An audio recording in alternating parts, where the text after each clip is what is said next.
A-Level Biology 9700, Paper 1, Variant 3, May, June 2024, question number 21 to question number 40. And question number 21 is, during the semi-conservative replication of DNA, the DNA double helix is unbound by an enzyme, which diagram shows how the strands are copied. First of all, you must know which one is the leading strand and which one is the lagging strand. And students, during DNA replication, the double helix unwinds, and each strand serves as a template for a new strand. And then, due to the anti-parallel nature of DNA, one strand, which is called as the leading strand, can be synthesized continuously in the 5 to 3 direction. The other strand, which is called as the lagging strand, is synthesized discontinuously in short fragments called Okazaki fragments. Here you can see they have unbound by an enzyme that is called as, the enzyme name is helicase. Helicase enzyme, which is used to unwind the double helix. Here you can see this is the template strand, and they have told us that is the strand which moves in the 5 to 3 direction and is continuously formed, that is called as the leading strand. So they have written it lagging strand, and the fragments, the discontinuous strand is leading strand. So A is not the correct option. And in the B, you can see fragments, they have shown this is lagging strand and the other is leading strand, but its direction is not correct. It should be from 5 to 3. So it means this option is also incorrect. Now we will move towards the B, C and D option. So in C and D options, you can see again they have written wrong. It should be the leading strand, so it is also incorrect. And in D, you can see this is correct. That is the leading strand, which is 5 to 3 direction, and the other strand, which is lagging strand, and it is in the form of fragments, which are called as basically fragments. So it means D is the correct option. Now we are moving towards the question number 22. And question number 22 is, a transcription error results in the deletion of one nucleotide from the middle of the primary transcript. Messenger RNA forms from the primary transcript. Which statement describes one possible effect of this deletion on the protein translated from this messenger RNA? First of all, you must know what is primary transcript. A primary transcript is the initial RNA molecule that is transcribed from a gene's DNA sequence. So here primary transcript, if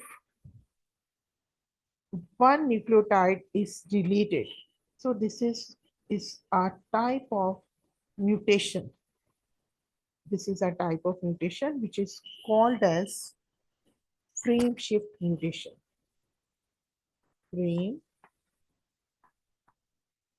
shift mutation. So what happens during this? We will study this. First of all, I am going to read these 4 options. The protein will be unchanged as the same amino acids can be coded by another codon formed by the deletion. Students know, if I am talking about mutation, it means it will not remain unchanged, as they have told us unchanged. So this option is not correct. The tertiary structure of the protein is not affected as only one amino acid has been changed by the deletion. No, there is no change in the one amino acid. Actually, there is shifting of one nucleotide. Only one amino acid has been changed by the deletion, but this changes the quaternary structure of the protein. Again, this is not correct option. And the sequence of amino acids in the protein will be different as all the codons from the deletion onwards are changed. So this is the correct option. D is the correct option. Now I will describe all this. Already told you this is a type of mutation which is called as frame shift mutation. And what happened during this? The genetic code, it is read in groups of three nucleotides which are called as codons. As for example, we write them in this C, C, C. So one amino acid will be there, A. Let's see. So it is a simple, you can say, I'm writing in this way. If C is deleted due to some reason, so A will be shift over here. So the next will be CCA and then AAT. It means the whole sequence of this amino acid will change the uh, and everything will be different in this way. So I will explain more. Each codon, you can say it corresponds to a specific amino acid. So deletion of this nucleotide shifts the reading frame and in this way altering the codon sequence from the point of deletion onwards. So in this way you can see it will be changed. And this shift in the reading frame leads to the incorporation of different amino acids into the protein chain and potentially result in a completely different protein sequence. So in this way, I would like to say that D is the correct option and all three A, B, C are not correct. Now we are moving towards the question number 23. And question number 23 is, which statements correctly describes the process of translation? And process of translation, and they have given us three statements. The nucleotide sequence and on an messenger RNA molecule is used to produce a specific amino acid chain. A section of DNA is copied into messenger molecule by RNA polymerase. A polypeptide is produced because anticodons on transfer RNA molecule attach to messenger RNA codons through peptide bonds. So here, first of all, I would like to say what is translation. So translation is the process by which genetic information encoded in messenger RNA is decoded to produce a specific protein.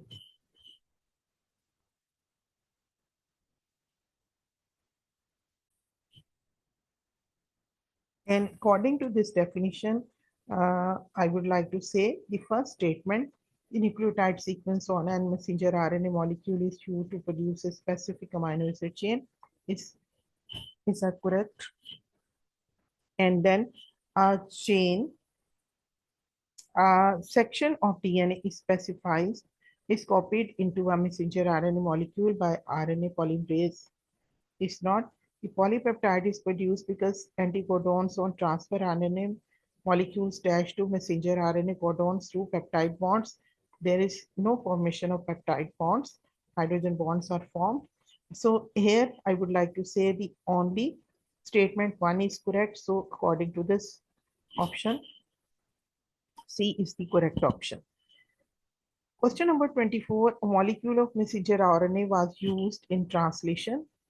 Part of its sequence is shown: GAU, CUG, UAA, and CGG. There were no introns. Introns in the section of DNA that was transcribed to make this messenger RNA. So first of all, what are introns? The non-coding regions. The non-coding regions within a gene. And they are transcribed into RNA, but are later removed before the RNA molecules is translated into the protein. So these are no introns. What is the sequence of the non-transcribed DNA strand for this section? So this is the molecule of messenger RNA. And in messenger RNA, or in RNA structure, adenine, guanine, cytosine. Instead of thymine, there will be uracil. But in DNA, there is adenine, guanine, cytosine, and thymine. So here they have shown us this small sequence of messenger RNA. Now they are asking us, what is the sequence of the non-transcribed DNA, non-transcribed? So it means they are asking for the DNA structure. So DNA structure will remain the same. It will remain the same. Only there will be change in the uracil, and instead of uracil, there will be the thymine. So according to this, you can see it is GAU. So it will be GAT. Then CUG, it will be CTG, and UAA, instead of it will be TAA, and CGG, it will be CGG. So everything will be same because it is non-transcribed. If it is transcribed, it should be just like this: CTA, GAC, ATT, and CGG. In that case, A could be the correct option, but it is non-transcribed, so it is C.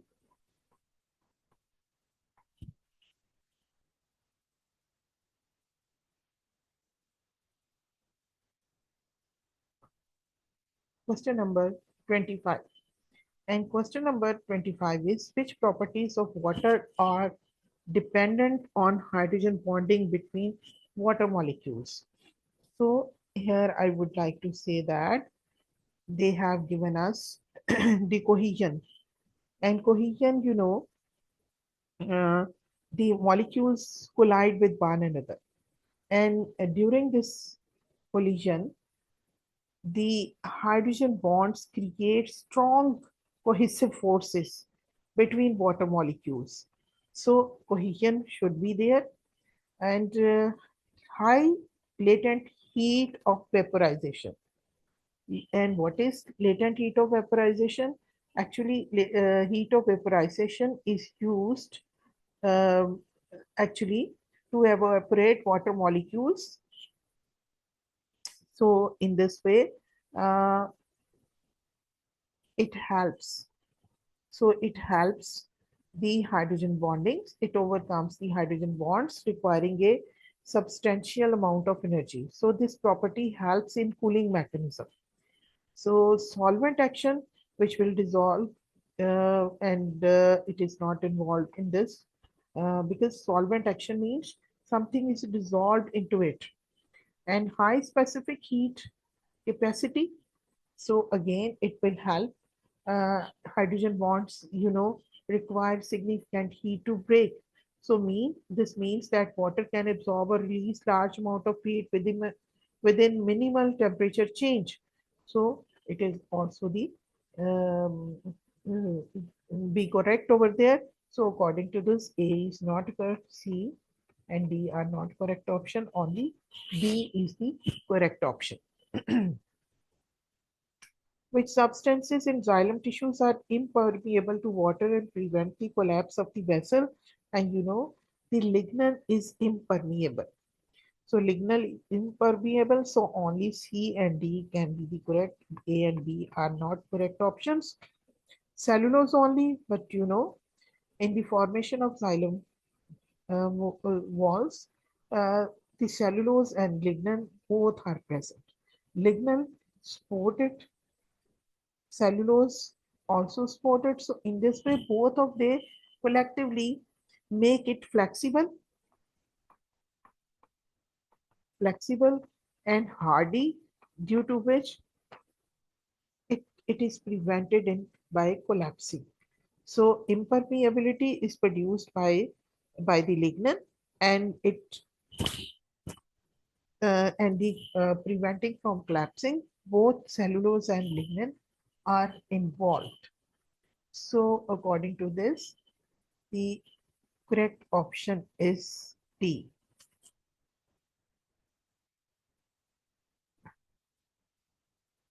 And then question number 27 is there. The electron micrograph shows a longitudinal section to phloem tissue, and you can see this phloem tissue. And then picture A, you can see little bit these. They have little bit this one, and here it is cytoplasm, seed plate,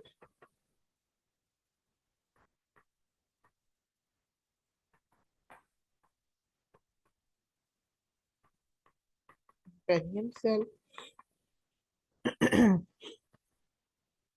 So all they should be present in a simple diagram. So here you can see in picture 1, there is no cytoplasm shown over here.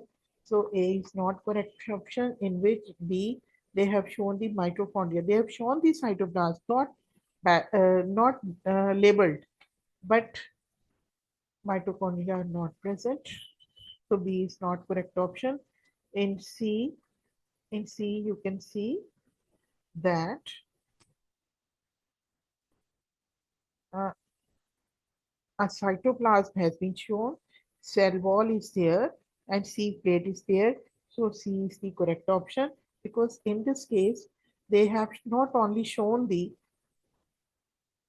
this mitochondria, but they have also made it shape. So this is not the correct option. C is the correct one, because in phloem vessel, small amount of cytoplasm is present.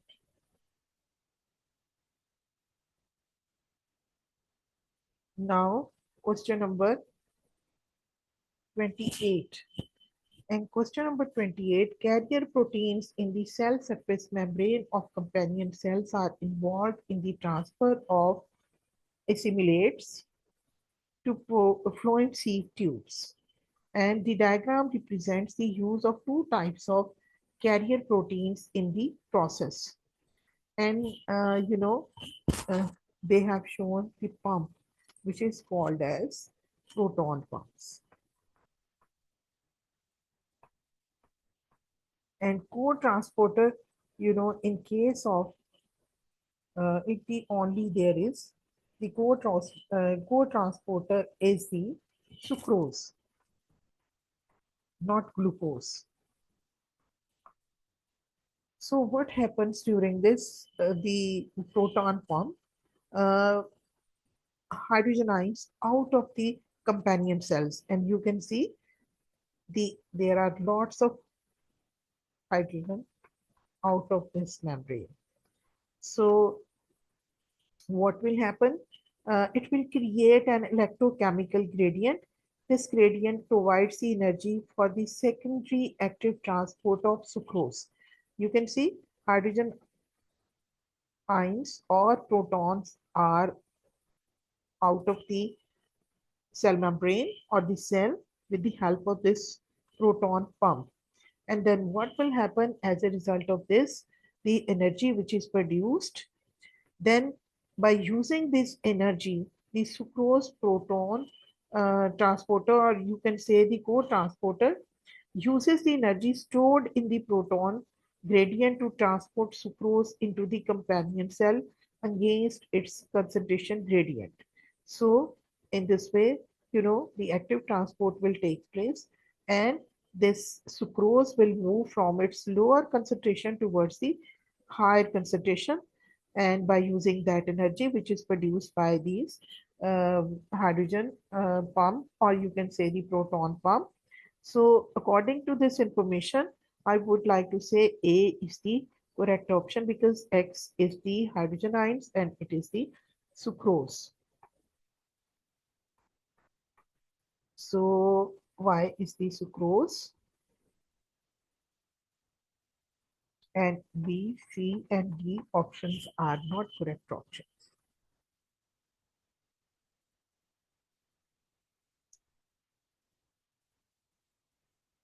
Now the diagram shows pressure changes during two cardiac cycles, which arrow indicates arterial systole. And students, you know that what happens when there is when the high pressure is there. Then where when there is in any part of the there will be the high pressure in the blood, the blood will leave that part at that time. When pressure increases, the blood leaves that part.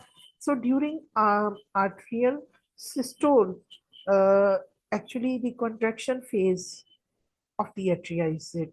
It occurs after ventricular systole and helps to ensure that the ventricles are completely filled with blood before they contract. So here I think there is the contraction, and after rise there is contraction, but here you can see there is a little rise in the pressure, and it means B is the correct option, because you know in the atrias the pressure is less than the ventricle, and in this way the B is the correct option, and D you can say uh, is just a.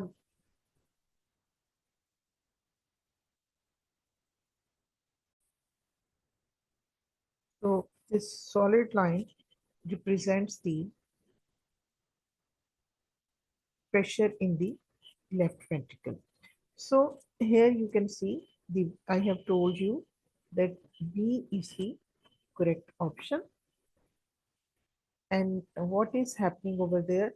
Actually, it is an initial rise in the pressure just before the larger ventricular contraction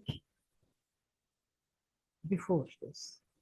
So it is atrial, systole, and then there is pressure increase is shifted into the ventricle.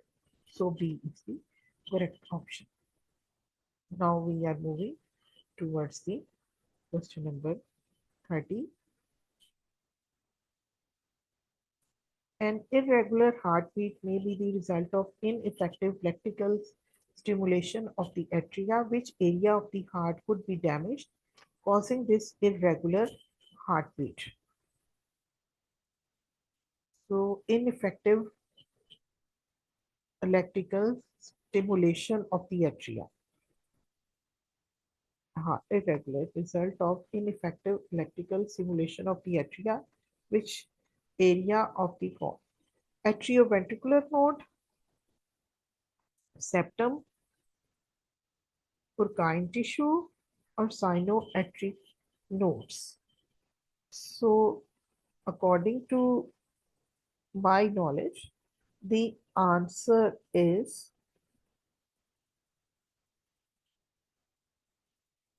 D, because this is sinoatrial node, and it is also called as the primary pacemaker.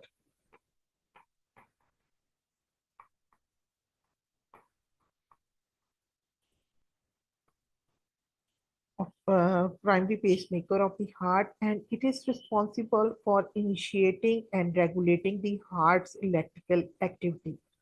So it ensures that the heart beats at a consistent and appropriate rate, so allowing for efficient blood pumping and circulation.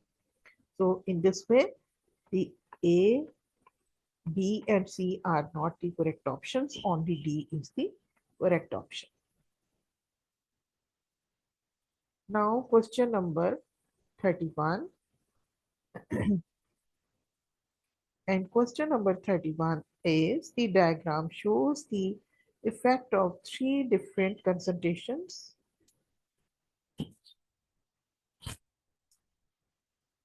of carbon dioxide on the oxygen dissociation curve for human hemoglobin X, Y, and Z. X is at 3 and it is on 5, Y and Z on, and you can see the pressure is increasing. X has lowest pressure and Y has in the center 7 more than 3 and 7 has highest pressure.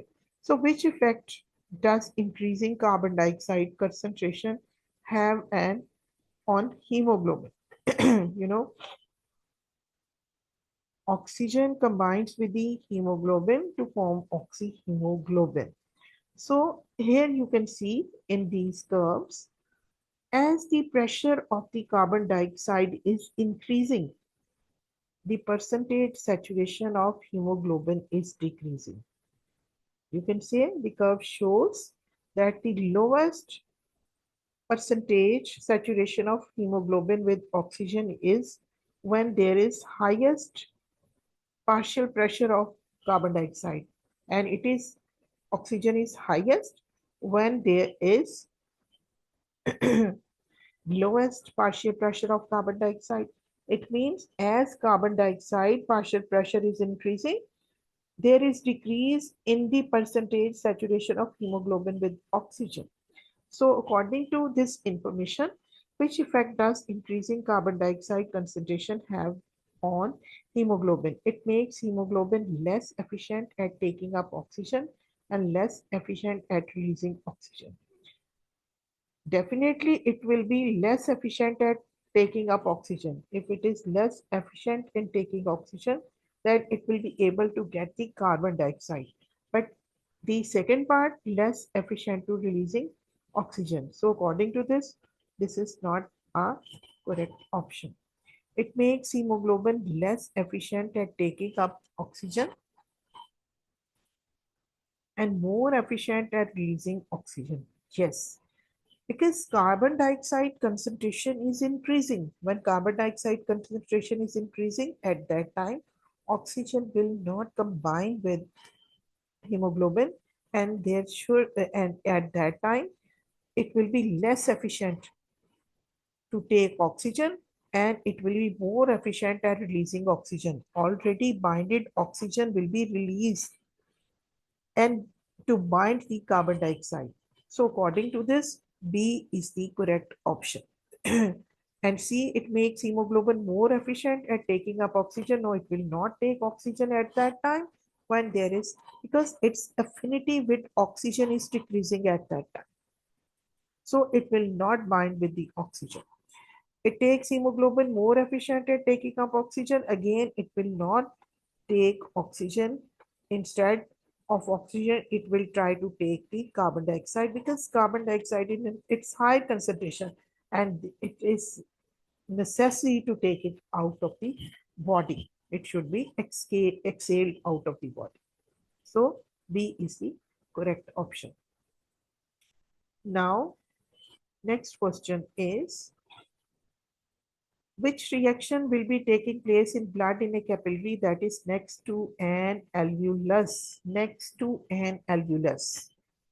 We have to keep focus on this. Next to an alveolus.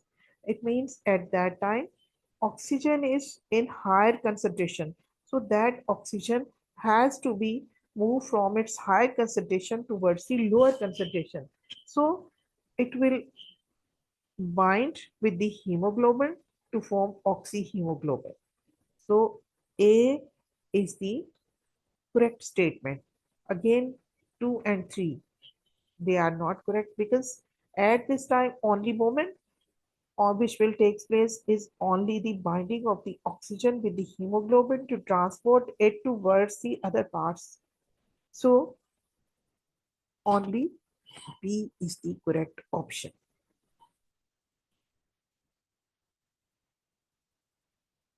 Next question is 23, and which structure of the gas exchange system always contains cartilage? Alveoli? No. Bronchioles, and bronchioles, only these bronchioles only, they don't have the cartilage. Instead, they have the large, thick thick layer of smooth muscles. So thick layer of smooth muscles. So capillary will have endothelium. Only bronchus is there, which will have the cartilage.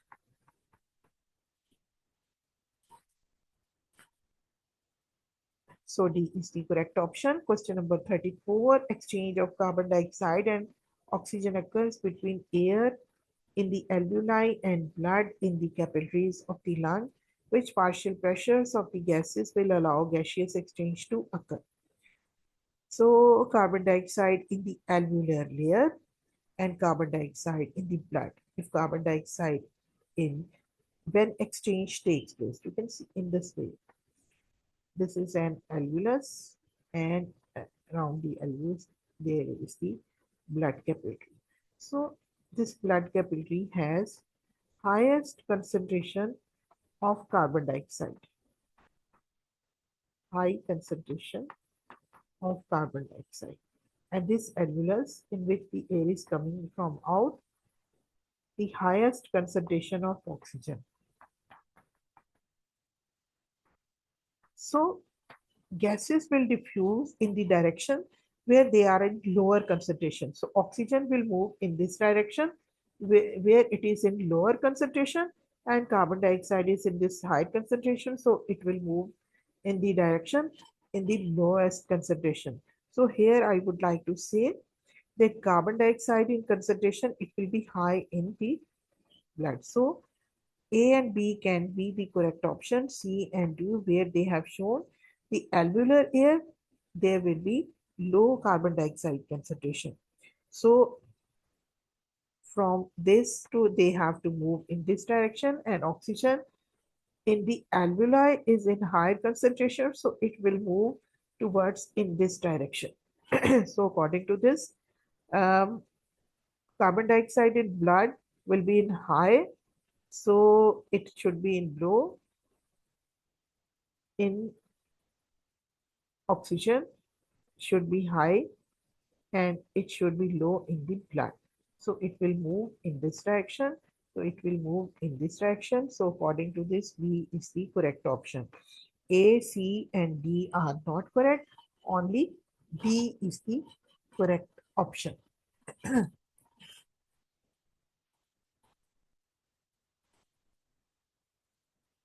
Moving towards the question number 35.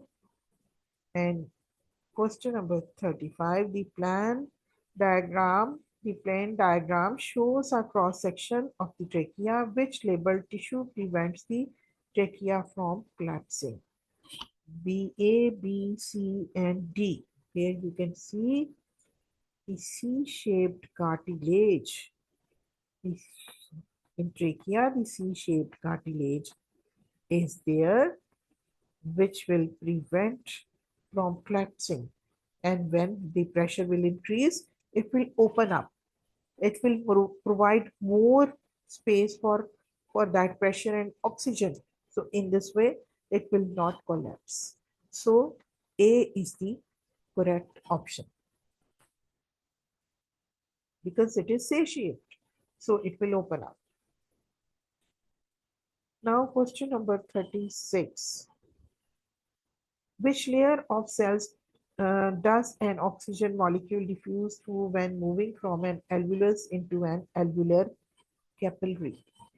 So there are alveolus. There are 4 options to know about them. Squamous epithelium.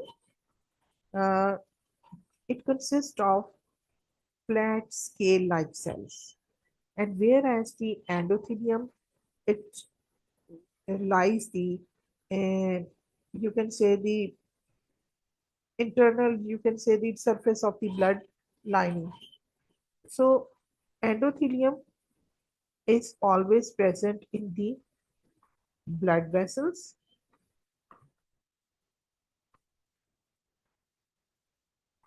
So one of them is correct. So A and B are not the correct options. So these cells are present in the alveolus. So endothelium is present in the blood. So A, B, only C is the correct option. This is fact that these type of cells are present. Now the next question is, the bacteria may be classified according to differences in cell wall structures. The differences are shown by using the Gram stain. The diagram shows part of Gram-positive bacteria and a part of a Gram-negative bacteria drawn to the same scale. Here you can see the structure of both these types. Into Gram-positive bacteria, the peptidoglycan layer is thickest and at outer side and exposed to the external environment. And the other, you can see the layer is periplasm, which is water fluid, and then the cell surface membrane is there, and then cytoplasm. So on the other hand, the gram-negative bacterium, outer membrane is made up of carbohydrates and lipid, and then periplasm and a thin peptidoglycan layer, and then periplasm, and then the cell surface membrane is there. Now we are moving towards these statements. These statements, the antibiotic penicillin kills bacteria uh, by inhibiting the synthesis of the cell wall during bacterial cell growth. Which type of bacteria will be killed by penicillin more easily and why? So according to this, we must observe that the which option is correct? Gram-positive bacteria, because the peptidoglycan layer is exposed to penicillin directly. According to me, this is the correct option. Gram-positive bacteria, because thinner layer surrounding the cell membrane. Gram-negative bacteria, because gram-negative bacteria. And here you can see the outer layer, which consists of peptidoglycan. So it is directly to the environment. So this is the correct option A. Now question arises, why A is the correct option? Because students, you know, this penicillin is an antibiotic and it is highly effective against gram-positive bacteria because of this cell wall, which is directly exposed to the external environment. So this penicillin inhibits the cross-linking of peptidoglycan. So penicillin weakens the bacterial cell wall, leading to cell lysis and bacterial death. So in this case, in the other case, when there is peptidoglycan is in, you can say, in the internal surface, so it will not affect it positively. So only A is the correct option in this case because the penicillin only affects the cell wall. So A is the correct option.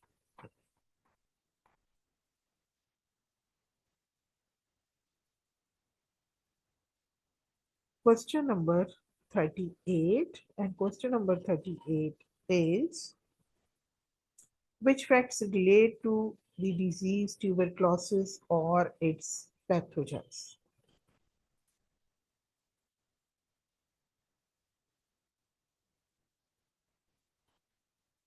So in this case, you can see the viruses change their antigens to a limited extent. No, this is not the correct option. CTB is caused by only one species of pathogens. No. HIV AIDS makes the bacterial infections worse. Yes. HIV, you know, weak immune it will make your body weak, and due to which infections can cause. The pathogens may be transmitted by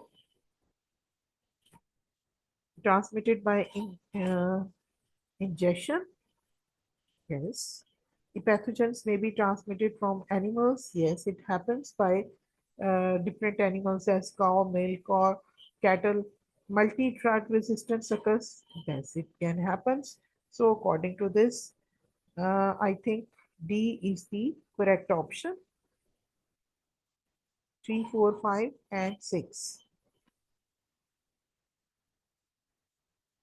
Question number 39. And question number 39 is, the events listed occur during the primary immune response to a specific pathogen.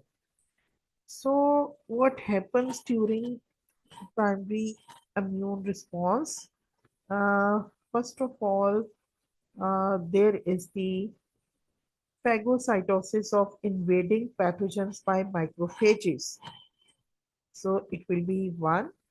And second will be the after phagocytosis, there will be the expression of antigens on pathogen cell surface. So you must learn all these sequence. And then after this, there will be the T helper cells activation, and they will produce the production of T killer cells.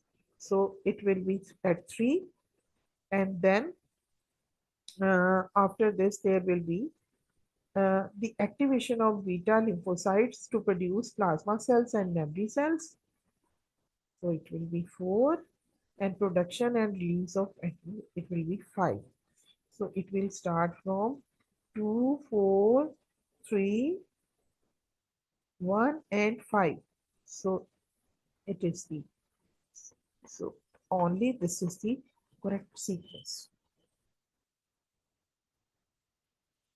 Next question is question number 40. Influenza is an infectious disease caused by a virus. It is possible to have influenza more than once. It is a viral disease. Which statements explain why it is possible to have influenza more than one?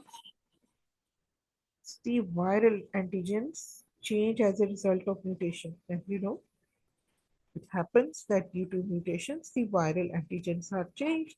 So they are, the immune system may be weak. Yes, this is confirmed that the immune system is weak, and it will make few beta memory cells. So immune system will not properly working. So it can happen. Untreated HIV infection. HIV completely, you can say, weaks your immune system. So this option statement is also correct. According to this, A is the correct option. So these are the question number 21 to question number 40. Please like, share, and subscribe my channel. Thanks for watching.